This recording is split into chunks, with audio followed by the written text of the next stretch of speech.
Respected seniors and dear friends, first of all, I will like to thank organizers of ISACON 2021 for giving me opportunity to talk to all of you. After wonderful presentation on various topics on anesthesia and obese patient, I am going to talk about regional anesthesia challenges in obese patient. In obese patient, be it general anesthesia or it is regional anesthesia, there are challenges. There are different kind of challenges with regional anesthesia in compared to general anesthesia. So when you are giving peripheral nerve block in such slim and trim patient, if you want to give axillary block, it is very easy. But if you want to give axillary block in such patient, then it is really a nightmare. Same way, if you want to give spinal anesthesia in such thin lady, it is very easy. But if you want to give spinal or epidural in this lady, it is really a nightmare. So why regional anesthesia for obese patient? First question comes to our mind is why regional anesthesia? We have general anesthesia, we have very good drugs like short-acting drugs like propofol or sevoflurane or desflurane. We can give, we have difficult airway. For difficult airway, we have fiber optic scopes, we have video laryngoscope. Then why we want regional anesthesia in obese patient? First is minimal intraoperative airway intervention. As we have seen in previous lectures, airway is always an issue in obese patient. Sometimes there is difficulty in intubation, sometimes there is difficult mask ventilation. Intraoperatively, there are high airway pressure. It is difficult to manage EtCO2. Post-operatively, patient may require some ventilatory support, sometimes require BiPAP, sometimes ventilator. So airway is always an issue in obese patient. But when you are giving regional anesthesia like spinal or epidural or peripheral nerve block, you don't need to touch airway and you are safe. There is less cardiopulmonary depression. If you compare peripheral nerve blocks and epidural to general anesthesia technique, there is less cardiopulmonary depression. General anesthetic, most general anesthetic drug causes cardiac depression, and they will reduce the pulmonary compliance also. So if you are giving regional anesthesia, then there is less cardiorespiratory depression. Improved postoperative pain control and decrease opioid consumption. Opioid is a big issue in obese patient because this patient has obstructive sleep apnea, and when you are giving opioid for pain relief, it may get worsen and sometimes it can create problems. But if you are giving epidural or peripheral nerve block, then there is no respiratory depression and patient will recover very smoothly. Less post-operative nausea and vomiting is with regional anesthesia. Patient will have shorter PICU length of stay, shorter hospital stay, and fewer unplanned hospital admission. When you are giving general anesthesia, patient may sometimes require observation in PICU or ICU, and even in the postoperative period in the wards, you need vigilant staff to monitor the patient. But if you suppose a patient has radius fracture and if you're done under supraclavicular or axillary block, then you are safe. There is no issue. Patient will recover smoothly in the postoperative period without any complications. And increased overall patient satisfaction is seen with regional anesthesia. So these are the advantages of regional anesthesia over general anesthesia in obese patients. But there are certain challenges with regional anesthesia. First, we will look generalized challenges, then we will go for different challenges with epidural, spinal, and peripheral nerve blocks. So first is difficulty in moving and positioning the patients. Like if we want to give position for spinal anesthesia, suppose if you want to give left lateral position for CS patient in an obese patient, then you require multiple staff. You have to be very careful in giving position. Same way, if you are giving TAP block in obese patient, you may require some assistant to retract the skin over the TAP block from the TAP block area so that you can put your probe and insert the needle. Otherwise, you won't get a space to insert the needle and put the probe. Similar thing happens with femoral block also. So you require assistant for giving position. Increased technical difficulty performing regional block. As we all know that It is always difficult to give any type of block, spinal, epidural, or regional block in obese patient because of various reasons like obscured anatomical landmark and other problems. Inability to identify epidural or subarachnoid space. Sometimes it is very difficult to identify subarachnoid or epidural space. You don't get any loss of resistance because of a lot of fatty tissue surrounding before you enter the space. You require longer size needles and all these things. There is increased frequency of vascular cannulation and wet tap during epidural placement. So there are more chances of vascular puncture and subarachnoid puncture with epidural when you are placing epidural catheter. Sometimes you require ultrasonography to locate the right space, and conventional needle may be too short. There is increased chances of inadequate block or failed block. This is a big issue. If your block fail or your epidural fail or spinal plane fail and you require general anesthesia during surgery, surgeon has started doing surgery and patient complains of pain and you need to supplement GA, then it is big issue. If you give some sedation or something like ketamine or propofol, then patient will have a respiratory depression and patient, you have to secure the airway. And if patient has some different position like lateral position or prone position, then it becomes a really difficult situation. So after looking at generalized challenges, now what are the different challenges with epidural? A problem is depth from skin to epidural space is 3 centimeter in patient with BMI of 20. So if patient is BMI is 20, then depth is 3 centimeter. But if BMI is more than 40, then depth is more than 8 centimeters. So you can understand that it's difficult to identify space in such patients. The rate of epidural technical difficulty increases 2.5 times, and failure rate is 2.1 times higher as compared to non-obese patient. So if you compare it with non-obese patient, difficulty level is 2.5 times and failure rate is 2.1 times. So how can we solve this problem? Size of needle, this is very important. When you are giving epidural in obese patient, you require longer size needle. So be prepared with it. Routine conventional 8 centimeter epidural needle and epidural catheter is not good enough for obese patient. You require sometimes 12 centimeter needle or 15 centimeter needle in this patient, and it should be available inside your operation theater when you are dealing with obese patient. Midline versus paramedian approach. When you are giving epidural with midline approach, it can be difficult. Difficulty is because of narrow space, because sometimes there is crowding of vertebra in such patients, especially in lumbar region. There are osteophytes and ligamentum flavum calcification, which leads to difficulty in inserting needle from the midline. So in such patient, it is better to select paramedian approach. But there are difficulty with paramedian approach also. There is no tactile clue until the needle reaches the ligamentum flavum. So with paramedian approach, there is no tactile sensation, sensation of loss of resistance till you reach the ligamentum flavum. So sometimes what happens, because of this, there is an increased chance of accidental dural puncture. And once it happens, it becomes difficult. So you have to select the approach wisely in such patient. Position. There are different positions used for putting epidural catheter, like sitting position, lateral recumbent, horizontal recumbent position, and lateral recumbent position with headlock position. So one of the study compared 3 positions, and incidence of inadvertent vascular cannulation was 1.3 with lateral headlock position, but incidence was quite higher with sitting position, which is 12%, and 12.9% with horizontal lateral position. So it is always better to use head down position with lateral position. Accidental subarachnoid puncture is luckily almost similar with all 3 positions, 2%, 2%, and 1.3%.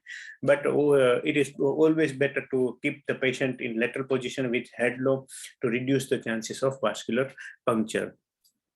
Identifying midline, again, it is very difficult in obese patient. One of the study showed that if you ask the patient to show the midline, patient can easily show their midline. You can ask the patient to put her hand in the back and show the midline, and almost more than 60% of the patient identify the midline, and it help the anesthetist to go in the right place. A second technique to identify midline is with ultrasound. We will see in the further slides. Dosages. This is very important. Obesity is associated with the increased tissue mass, change in body composition, and tissue perfusion. So we need to modify the dosages. Although fat mass and lean body mass both increases, but increase in fat mass is more as compared to lean body mass. So if you give the dose according to ideal body weight, dose will be quite higher, and there are increased chances of toxicity and hypotension. But if sometimes if it's lean body mass, if you calculate the dose according to lean body mass, sometimes dosage is lower, and you will end up giving general anesthesia because of inadequate block or failed block. So if you, as I said, if you calculate LA dose according to total body weight, it increases the chances of toxicity and hypotension. And same way, low dosages lead to failed blocks. So we have to calculate the dose properly. There are not enough study to show that whether we should calculate the dose according to ideal body weight or lean body weight or total body weight. But if you calculate according to total body weight, there are chances of local anesthetic systemic toxicity, and there will be more hypotension because of a higher level, especially with epidural. So we have to reduce the dosages bit. In this patient, is epidural space is bit narrowed because of increase in intra-abdominal pressure. There will be dilatation of the epidural vein, and which will leads to reduced size of the epidural space. So with same dosages, there is higher sensory level as compared to non-obese patients. So you have to reduce the dose in obese patients. Catheter migration. This is again a big issue, especially in obese patient. When patient is obese and you put the catheter, the catheter movement is greatest, that is more than 1 centimeter in obese patient with BMI more than 30 kg per meter square. So when you fix the catheter, because of too much of fatty tissue, it is sometimes difficult to fix the catheter. With patient's movement, catheter sometimes get migrated or sometimes comes out also. So you have to be careful. You have to fix it properly. And when you are using multi-orifice catheter, you have to insert at least 4 centimeters. You have to sometimes you can go up to 5 to 6 centimeters inside the epidural space. Otherwise, what will happen? Some of the orifice of the catheter are inside the space, and some are outside the space. And with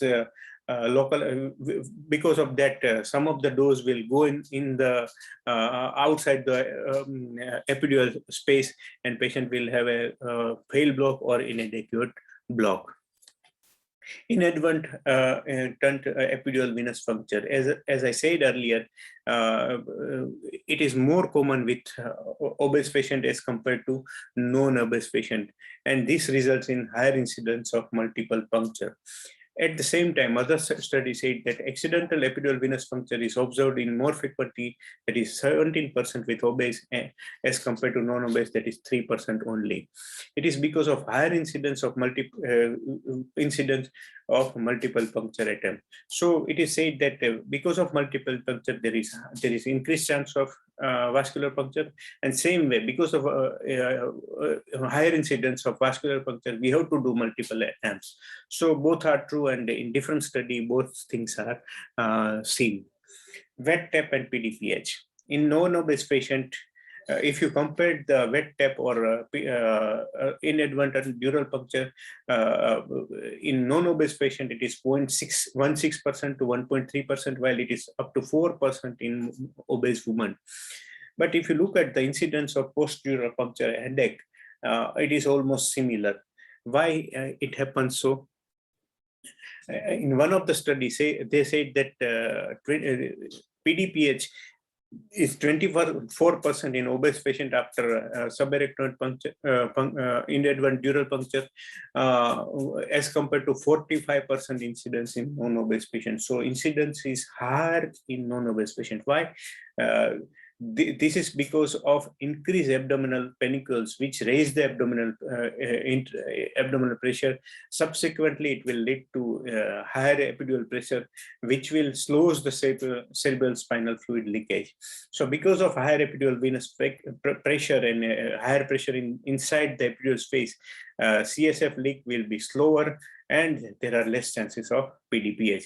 At the same time, obese patient may also be less active post-operatively. So usually, patient finds headache while they take upright posture. So this patient likes to remain in the bed in the supine position. That's why even if post-dural puncture headache happens, it might be masked.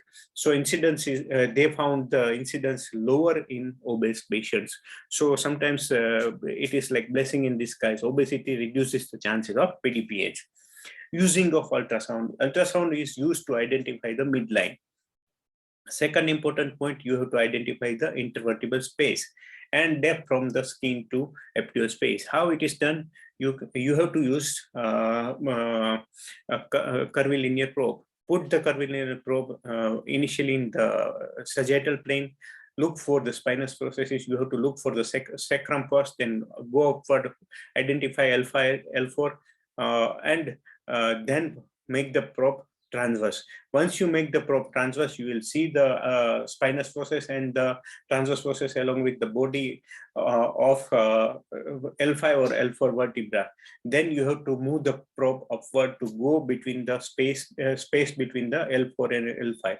Once you can't see the spinous process, you can see the spinal cord and the dural layer outside the spinal cord. You can see the posterior dura, you can see the epidural space.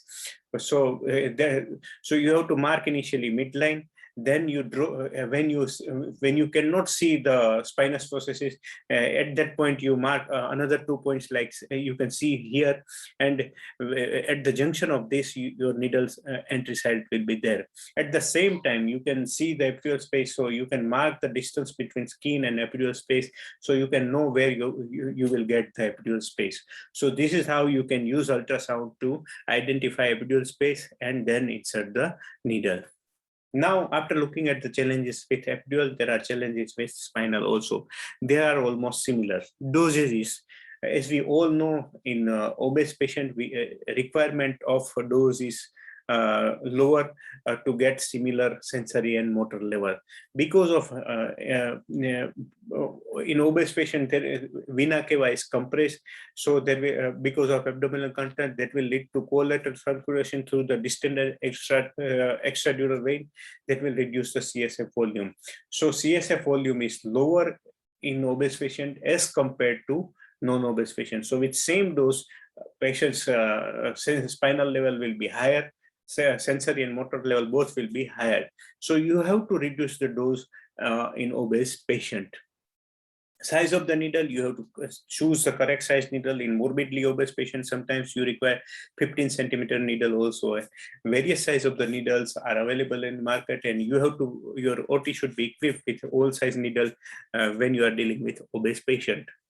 Ultrasound and fluoroscopy, again, they can be used to identify midline, intervertebral space, and depth from the skin and to the epidural space or subarachnoid space, as we have seen in the epidural discussion. So this is how you can identify space and give spinal in obese patient. Challenges with peripheral nerve blocks.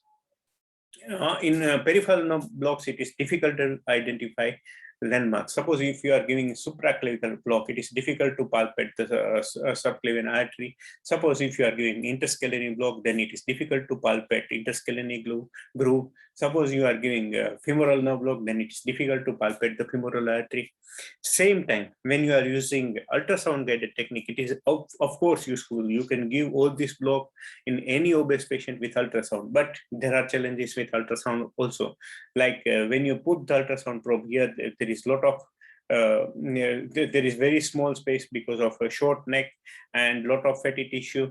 So you have to ask someone to retract the fatty tissue away from the probe, so you can put the probe and insert the needle. Same way it is true for abdominal wall blocks and femoral block also. And in sometimes in deeper blocks like TAP block or rector sheet block or a popliteal block, you require curvilinear probe. And when you are using curvilinear probe, problem is picture quality of ultrasound is inferior, because with curvilinear probe, penetration is deeper. You can see the deeper structure, but resolution is not good as compared to linear probe. So you have to be accustomed to with using a curvilinear probe when you are dealing with obese patients. Retracting the skin, as I said, placement of the probe is difficult. Like here you can see the assistant has retracted the skin in obese patient. He is probably giving a TAP block, but skin of the abdomen is going above the probe. So to put the probe and insert the needle, you have to ask the assistant to retract the skin. Same way here, you can see this is the supraclavicular block, short neck. Assistant is retracting the breast, and here you can see he has put the probe in the supraclavicular or interscalene area with difficulty. This happens with TAP block, with femoral block, and all type of block like supraclavicular, interscalene, and other block also. Here you can see you can use TAP also to retract the skin. You can apply traction with the TAP so that you don't require assistant to put the probe. Size of the needle, again, you required longer size needle, especially for blocks like LPB or sacral plexus block. Sometimes you need 15 centimeter needle also. So they are quite deeper block. Even in non-obese patients, you have to go 7-8 centimeter to get the lumbar plexus with PNS or ultrasound guided technique. So in obese patients, you require 15 centimeter needle. And when you are using a longer size needle in obese patient, it is sometimes difficult to visualize the needle, and we will see how to visualize it. So needle visualization, as I said, suppose here you can see this is for adductor canal block. This is sartorius muscle. This is the big fat layer. This is the saphenous nerve. This is femoral artery. Depth is roughly 6 centimeter. But if you apply pressure, fat will be get compressed. So now you can see saphenous nerve and femoral artery becomes superficial on ultrasound. It comes to 4 centimeter, almost 4 centimeter. So applying pressure will help in blocks like adductor canal block or TAP block. When you are giving TAP block, you can apply pressure, so fat will go away and you can see the muscles. Otherwise, it is difficult to visualize muscle. So pressure, that is basics of ultrasound. It is very important to visualize the needle in such patient, because more the angle of needle, it is difficult to visualize the needle. If a needle is more parallel to the probe, then it is easier to visualize. So when you reduce the angle of the needle, it becomes easier to visualize the needle tip with ultrasound. If you cannot visualize the needle tip, then there are all chances of complication. Like here, if you cannot see the needle tip, and if you accidentally puncture the artery or femoral artery or vein and inject the drug, then there will be local anesthetic systemic toxicity and your block will obviously fail. So it is always important to visualize the needle tip with pressure technique. Second technique is Heelan maneuver. What is Heelan maneuver? Suppose this is the probe, this is the skin, and this is your target structure. So when your probe is not parallel to the target structure or needle, your rays will go away. It gets scattered from the probe, so you cannot see the good image of the needle. But if you make it parallel by giving some pressure by Heelan maneuver, like pressing the heel, if you make it parallel to the needle, then you can see the needle very well, and you can see the needle shaft and needle tip both. So here you can see this angle is more, and it is difficult to visualize the needle. But once you do Heelan like this, probe and needle are parallel, and it is easier to see the needle. So this is basics of ultrasound, and you have to apply more in obese patient. Using dual technique, using PNS with ultrasound. If you have both ultrasound and PNS, you have to use both in this technique, especially in obese patient, because sometimes in obese patient it is difficult to identify now because they are quite deep. and because of surrounding structure, you are not sure whether it is now or not. You can you can start your PNS machine, look for the response of the now, and you are sure whether it is close to the now or not. And sometimes you can avoid a complication like now injury with PNS. Like if you are inside the now, there will be response below 0.5 milliamp also. So if you are getting a response below 0.5 milliamps, you are very close to the now, then you have to withdraw a bit and then inject the drug. So dual technique is very helpful in obese patient. There are certain specific problems like interscalene block and hemidiaphragmatic palsy. When you are using interscalene block in obese patient, never do give bilateral block. Even in non-obese patient, never give bilateral interscalene block, because with interscalene block, phrenic nerve palsy is almost 100%. Even with the lowest dosages like 7-8 ml of drug will spread to phrenic nerve, and it will cause some hemidiaphragmatic palsy. So never give bilateral interscalene block. In obese patient, even unilateral interscalene block sometimes causes problem, because they have less reserve volumes, respiratory reserve volumes. So even small reduction in diaphragm, diaphragm, they will not tolerate. So even with unilateral block, hemidiaphragmatic palsy can create problem in obese patients. So be careful in using interscalene block. We can use, if patient is for shoulder surgery, we can give general anesthesia, and we can use some phrenic sparing blocks like axillary nerve block or suprascapular nerve block, or infraclavicular nerve block to reduce the chances of hemidiaphragmatic palsy. Second important point, infraclavicular can be very difficult block. Why? Because infraclavicular block, you have to go quite deeper. Even in non-obese patient, you will find you have to go up to 4 centimeters. So when you are using linear probe, it is difficult to see the structure beyond 4 centimeters. So when you want to give infraclavicular block with a conventional lateral infraclavicular block, you have to go for posterior cord, lateral cord, and medial cord surrounding the axillary part of the subclavian artery. And all this structure are quite deep. So it is difficult to visualize needle because of the acute angle of the needle, and it is difficult to visualize structure also. If you compare costoclavicular approach, it is comparatively superficial to a lateral infraclavicular block. So it is better to go for a costoclavicular approach of infraclavicular block for obese patient. Lumbar plexus, sacral plexus is very deep block for obese. Even in normal patient, they are deep block. And when you are using for obese patient, always combine ultrasound with PNS to reduce the chances of complications.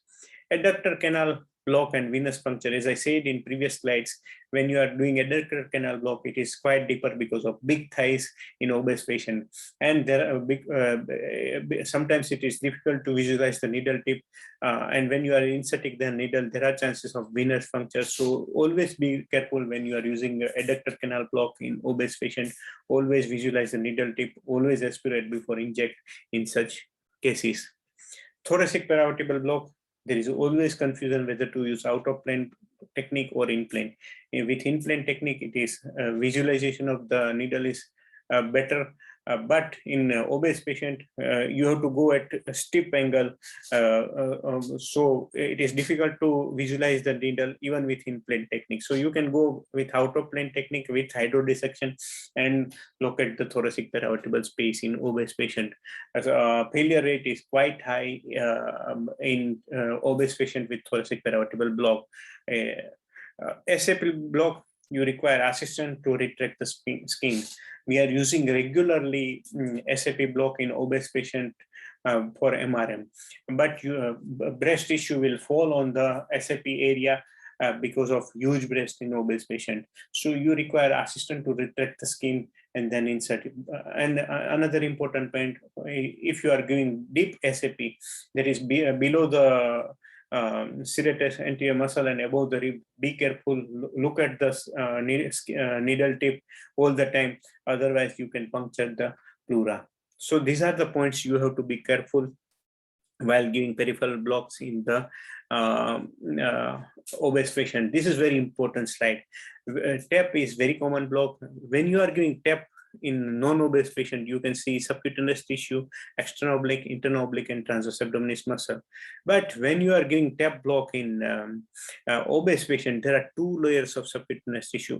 All patients have 2 layers, but they are distinct in obese patient.